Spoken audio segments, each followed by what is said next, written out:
I'm back. I thought I'd start again. It told me my internet was weak. I went and looked at my internet. My internet was fine.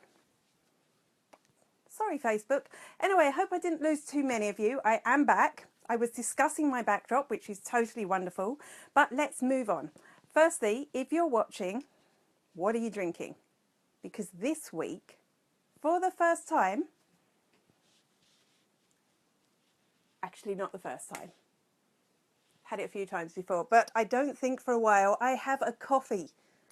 Because you know what, I've had a very busy week. I've had a wonderful week. I was in Dublin, then I was in Sligo.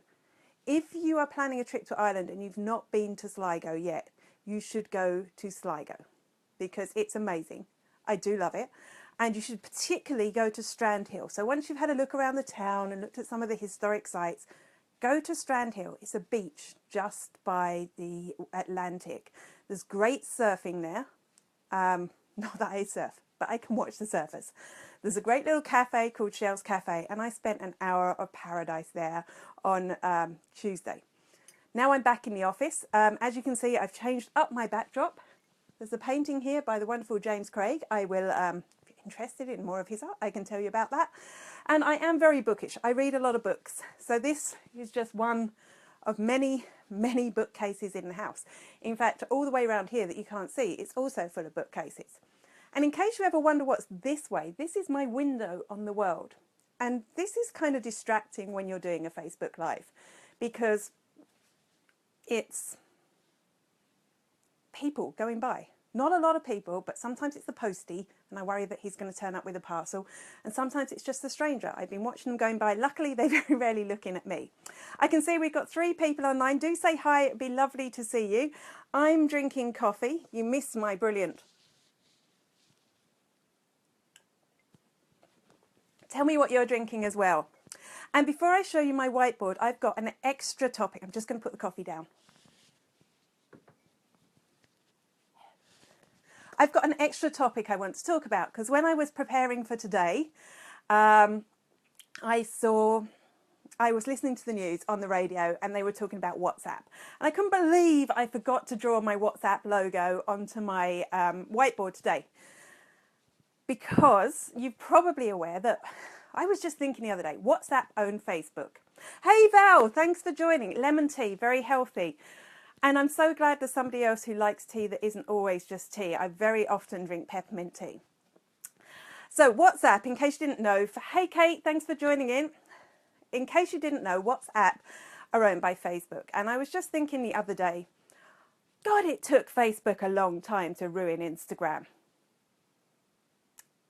When they're going to do that to WhatsApp? And then all of a sudden, voila, they are now going to share your data if you're a WhatsApp user.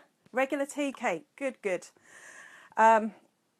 If you're a WhatsApp user, they're going to share your data from WhatsApp with Facebook. And at first I was thinking, well, what data does WhatsApp have that Facebook doesn't already have? Well, they have one thing that I have resisted so far, and that is my phone number. So that's kind of like, oh, Facebook are going to have my phone number. Then I started thinking, actually, I don't mind Facebook having my phone number. Hey, Emma, Barry's. I already had a Barry's in my gigantic teacup today. I don't mind them having my phone number. What I mind is if my Facebook friends had my phone number. Now, obviously not my real friends, but you know you have hundreds of people out there that you probably don't want ringing you on the weekend. So that's why I've not wanted them to have my phone number. Now, bear with me because I know I haven't shown you my whiteboard yet. Streams of consciousness. I started thinking about how a number of years ago I used to love Facebook. If you'd asked me how I felt, the emotion I associated with the brand, it would have been one of warmth and love. I really loved the place. The way I feel about Twitter, even though you hear me going on about it, you'll always hear me saying I love Twitter. And I don't feel that way about Facebook anymore. That isn't to say that I don't like it. When I think about the emotion, you just started using WhatsApp and a bad timing. The emotion I associate with Facebook, and I don't know if it's the same for you, is kind of like, It used to be something I loved. Now it's become a utility. Now, I'm not going to stop using Facebook. I still love having all my friends on there. I love the Messenger. I couldn't live without the Messenger because as somebody who doesn't always gallivant around the country every week, it's like having friends in the office. They're people I can talk to throughout the day. I'd really miss that. Okay, so moving on from WhatsApp, I'm not bothered. I'm sure lots of WhatsApp users would be bothered though, and I can see we're going to have that mad thing that always happens when Facebook do something. There's going to be a lot of people deleting that app. Okay, so onto my whiteboard, which I'm kind of proud of. We've got Pinterest news. Do you like my Snapchat logo? I think it's the best I've ever drawn. We've got Facebook news, and you see this little logo next to it. Hope I never have to draw that again. That is Lifestage from Facebook. And what's interesting about that logo is just thinking as I was drawing it is in colour scheme wise, it's very similar to the Instagram one. I'll have a cool tool as always. I've got Facebook ads news and it's all video related, which is why that's there. I've got YouTube news. I've got more Pinterest news. That is supposed to be a picture of a dog. Kate, what do you think? I'm not impressed with my art there. And Twitter, and there's something to do with the button. There's my cuppa. There's Google, something from Google. And finally, .blog, which you can't read because it's the wrong way round, but there's something there. Right, so let me grab my notes and we'll begin.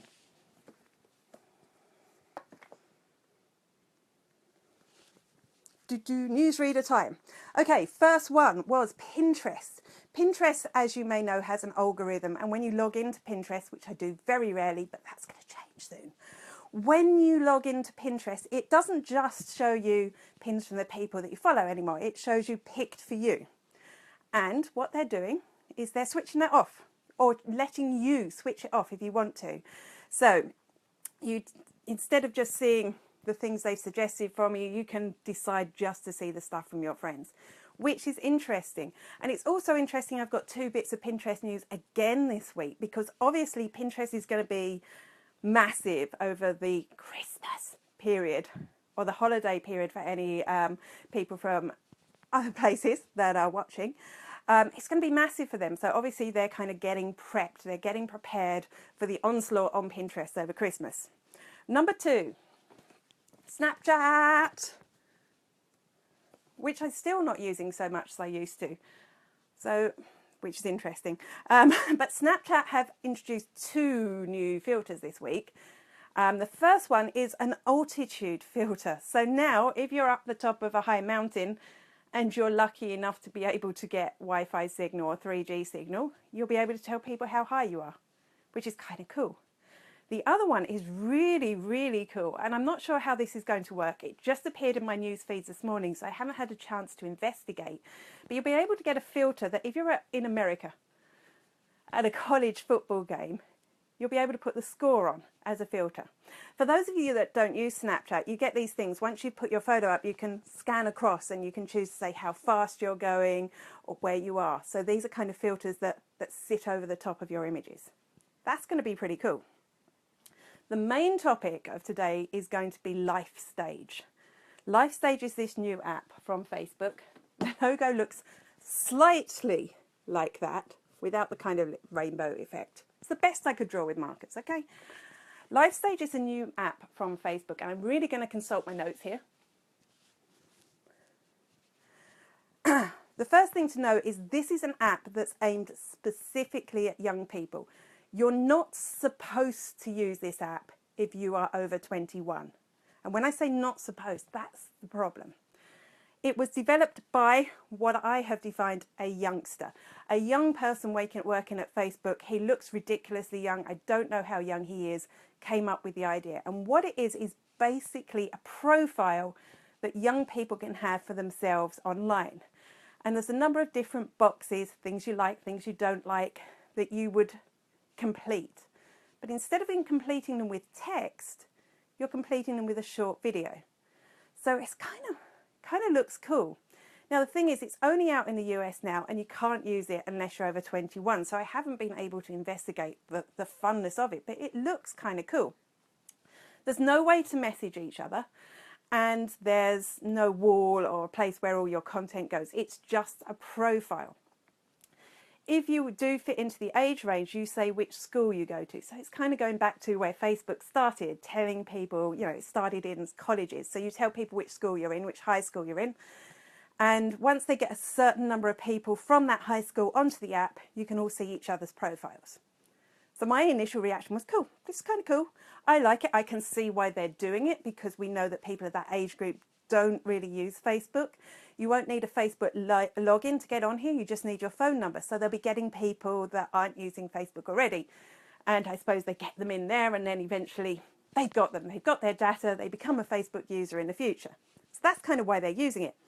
However, then Krishna Day, who you should check out on Twitter, we were having a quick chat on Twitter about Lifestage. She's a parent.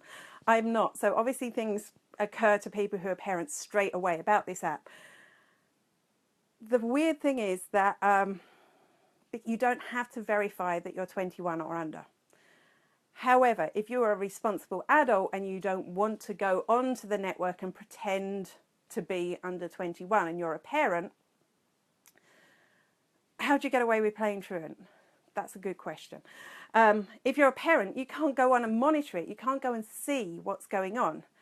There's nothing to stop. And I've got some interesting things here. If I just go back to my thing, there's no way that they're verifying this. So what Apple have done is they've put this note when you download it. Please note, everything you post in Lifestage is always public and viewable to everyone, inside and outside your school. There is no way to limit the audience of your videos. We can't confirm that people who claim to go to certain schools actually go to that school. All videos you upload to your profile are fully public content. We're talking about young people here. Okay, so 21's not that young. I'm sure there's some people who watch this that are 21. But if we're looking at 16-year-olds, I would be really worried about my kids too. And the thing is, they do say that if adults are found on the network, you can report them and they'll be banned. But if I wanted to go and, I hate to be worrying about children, but if I wanted to go and groom children, it'd be really simple for me to get onto this app. And I could just use it very passively and look at profiles. I wouldn't even need to alert anyone I was an adult, and there was nothing that would flag it as being that way. So it is really, really worrying. I don't think this app's going to last. I think it was just kind of a little stab out there, another one at Snapchat. Yeah, Eleanor, really scary, isn't it? And I think if Krishna hadn't questioned it, I wouldn't have even thought twice about it, because not being a parent, it's not the sort of thing that would occur to me. It's kind of worrying. Moving on to something more cheerful then, she says, let's have a look at, this is some new Facebook ad options, and they're all to do with video. And these are kind of weird too. The first one is, I'm just going to grab this, that Facebook are introducing are testing video ads that autoplay. We know they do that already, but they autoplay with sound. Imagine you're sitting on your phone and you're scrolling through and there's video ads and the sound is playing. Not good, huh? Well, that's what I thought. They are, of course, going to give the option that you can switch off the sound, so they'll do it once. Most of us will just switch it off. However, their thinking behind this is Snapchat, because most people watch Snapchat with the sound up. We can't not watch Snapchat with the sound up. So if people do that on Snapchat, surely they'll be more open to it on Facebook. I don't know. Snapchat. If I'm watching Snapchat, I'll make sure, and I'm turning the sound up deliberately on Snapchat, I'll make sure that, I've either got headphones on or I'm in a private space. I don't think I'd do that with Facebook. That kind of spoils it for me. However, Facebook ads video ads are really cool, because this is from Facebook themselves. We have proved that customers are more likely to buy if we show them videos than other creative.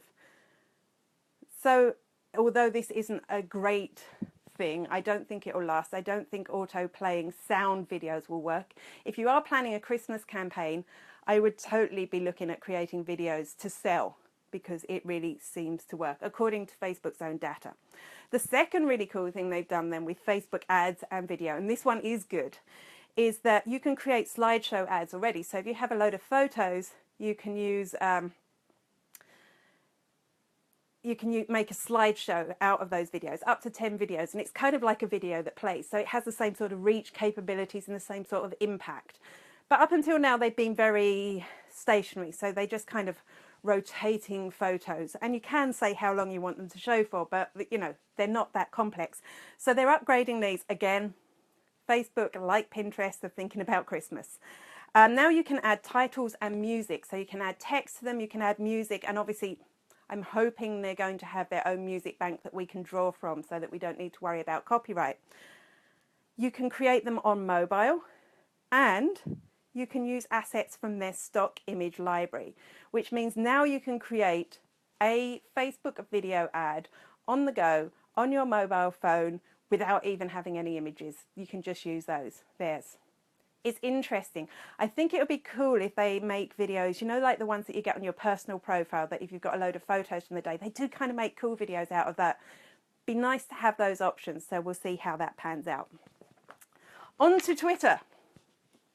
I am skipping around my board a bit, but I've been dying to do this. Hey, Lorna, by the way. Hello, Lorna. Eleanor, yes, headphones for Snapchat, but not for Facebook. But maybe things will change. Right, okay, on to the next one, which is Twitter news, and it's kind of good news. I just have to find my... Where have you gone? Okay, it is National Dog Day today. As I say that, I can hear a cat on the way into the room. So, shh, don't tell the cats. How can you create a video on Facebook? It's in the ads interface, Val. So if you wanted to do it from mobile, you would need to go into Ads Manager, the app, and you could do it there. However, if you take a lot of photos on your phone, you'll sometimes log into Facebook on your personal account and it will say, here's some photos from today, would you like to share them? And you can make a video that way. Just make sure your phone's app is up to date and you should have that option. Okay, National Dog Day today. I love dogs. People think because I'm a... It's okay, she's looking at me. Just because I'm a cat fan. No, you will need to pay for the ad, but if you do it on your personal profile, you don't have to pay. So so that's a yes and a no answer. Sorry, Val. Right, so it's National Dog Day today. And Twitter have launched some stickers you can put on your photos when you upload them. Here they are. Dog Day stickers. So you've got a bone and a collar and a bandana and a tail. And I was playing with this last night because, like I say, I do love dogs. I just have cats. I love them too. Don't tell them. Okay, so this is one I made of Bailey. Bailey is a cute dog that lives across the road from me, who I sometimes feed. And you can see I've enhanced his photograph with a bone, a tail, and a bandana. I put this up on my Twitter account last night because actually it's better when you look at it on Twitter because it kind of like pops out of the screen, the stickers do. Rosemary, every day is dog day in your house. Well, every day is cat day in my house, but I still love the dogs. They're very, very cool. What's even cooler is once you've posted it on Twitter, you can click on Say the Bone. So you could just click on the bone and it brings you through so you can see other photos from people that have used the bone icon. So here's a dog. You can't see the bone because you need to expand the photo. So for National Dog Day, do a picture of your dog if you've got one. Otherwise find a random picture of a dog. I know you're going to do this, Kate. It is very cool. And then go and have a look at the pictures of all the other dogs with their bones, with their bandanas, with their collars, whatever they've done. That's my fun story of the day. How am I doing for time? 10 minutes left. Okay, right. So on to my other Twitter news. My other Twitter news, not as much fun, but I think it's kind of cool, is that you can now, if Twitter is a good place for you to communicate with your customers, you can now add a direct message button to your website. So people can click that and direct message you on Twitter. This isn't something I'll be doing. The reason being, and I'm sure this is the same for all of you. You missed the Twitter thing. Your dog was crying in his sleep in the other room. Well, there you go. You can watch it on replay. Twitter stickers. So this, I won't be using it. The reason I won't use this is because there's so many ways you can contact me. You can contact me through direct message, text message. You can phone me. You can correct my email, or you can get me on Facebook. The one thing that works every single time is email. So although if I was a very Twitter-centric business, it would be great to use that function, and it's probably good for customer service.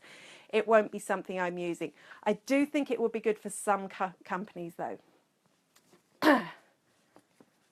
Pinterest again. And you know what? I'm going to need my notes because I've totally forgotten the second bit of Pinterest news. Notes, notes, notes. Almost there. Not there at all. Okay, so Pinterest have bought an app called Instapaper. Instapaper is an online bookmarking tool. I use Pocket. I've never used Instapaper. But it's kind of interesting because what Instapaper does, I'll be, say I've got a load of tabs open because there's an article I want to read. Maybe I'm on my phone and I haven't got time to read it now, or maybe, you know, I'm in the middle of something, but I know I need to read it later. I do this a lot with recipes, actually, is I will bookmark them then into Pocket, which is then I can access on my iPad or any app and I can read it later. And Instapaper did the same sort of thing. So Instapaper and Pocket kind of do what Pinterest does for images for articles, and Pinterest have just bought it. So why? That was my first thing. Why have they bought it when it kind of does the same thing? Well, because now you won't, if you're sharing blog articles perhaps, instead of sharing the image, you're sharing the actual article itself. So that could be quite groundbreaking for bloggers in the future. Now, it might take them as long to do something with Instapaper as it has for Facebook to do something with WhatsApp. But it could be an interesting, particularly for those of us that write blog posts or articles that we would like to get shared. So will we see more articles as well as images on Pinterest in the future? Interesting. Okay. I'm going to do Google next because this is a really important one for anyone who has a website and anyone who has fallen into the trap that I have of having a pop-up window. We've talked about pop-up windows so much before, about how people hate them, but how we have them because they convert really well, and how I have an exit intent pop-up window. I'll answer that in a second, Beatrice. An exit intent pop-up window because it doesn't annoy people and it still converts. Well, Google announced this week that they're going to look at pop-up windows that appear on mobile, specifically on mobile. And that's going to be a ranking signal in a bad way. So if you've got a pop-up obscuring the text on mobile, those ones that kind of, I've seen nice ones that kind of appear at the top of a mobile page, they're kind of okay. But anything that gets in the way of the content is going to get bad marks from Google. So if you have a pop-up, I would either remove it from your mobile. I think mine doesn't work on mobile. Or I would look at maybe having a mobile-friendly one that just takes a smaller section up of the page. It's going to be really important. They also said that if a website is really important, it might not rank really important, really popular. They might not take it against them if they have that. Still, I'm not sure if there's anyone out there that gets millions of visits to their website. If you don't, definitely revisit your pop-up if you've got one. So really good question there from Beatrice. What do I think of Moz looking for a new home for Follower Wonk? Do I use Follower Wonk? Yes, I use Follower Wonk and I love Follower Wonk. As a trainer specifically, it's really useful because if I want to find examples from of people using Twitter well from a specific industry, it's a great place for me to start. And I did read when Moz did that, the first thing when they said that they were going to concentrate on search, the first thing that went off in my head was, oh no, Follower Wonk. For those of you who don't know what it is, it's a tool for Twitter that can help you find people to follow, basically. It's a great place to find people to follow and find out a little bit more about Twitter users you follow. So I am really worried. I am worried because I think they may not find a new home for it. If they do find a new home for it, like, you know, Apple bought Topsy a few years ago, and then this year got rid of it, which was another fabulous Twitter tool. So I am worried that it will go away completely. Hopefully not. Hopefully not. Hopefully they will find a good home for it. Or even if they just stopped doing kind of support for it and just left it as it was. I'm hoping now, aren't I? I'm grabbing at straws. But very good question, Beatrice. I'd like to hear what you think as well. Or if any of you use Follower Wonk, Are you devastated by this news as well? I'm looking for an alternative too, so if anyone knows one. Somebody mentioned AudiSense to me. Just a quick one then. I've got 2 topics left and I am running out of time. I can't even see what the time it is. Come on, Apple Watch. 3 minutes left. So the first one is YouTube. YouTube have done something really interesting this week, which is they are beginning to roll out the ability for YouTube users to share more social content. They're calling it behind the scenes, which means you can share photos and other bits and pieces, I'm imagining, related to your channel and related to what you're doing. And this is really interesting because if you remember last week, they got rid, well, they're going to be getting rid of Google Hangouts on Air, and they're moving over to a product called YouTube Live. So does this mean that instead of trying to create a new social network every few years, Google are actually going to use the social network they have, YouTube, and expand it beyond video? We're going to have to watch this space to see about that. And finally, because I want to show you a quick cool tool as well. .blog. You may have noticed in the last few years that we've been able to get new top-level domains. So that means instead of you having to be a .com or a .ie, you could choose. You could have always the rude ones come into my head when I start thinking of this. You could have .guru. .guru is one that's not rude.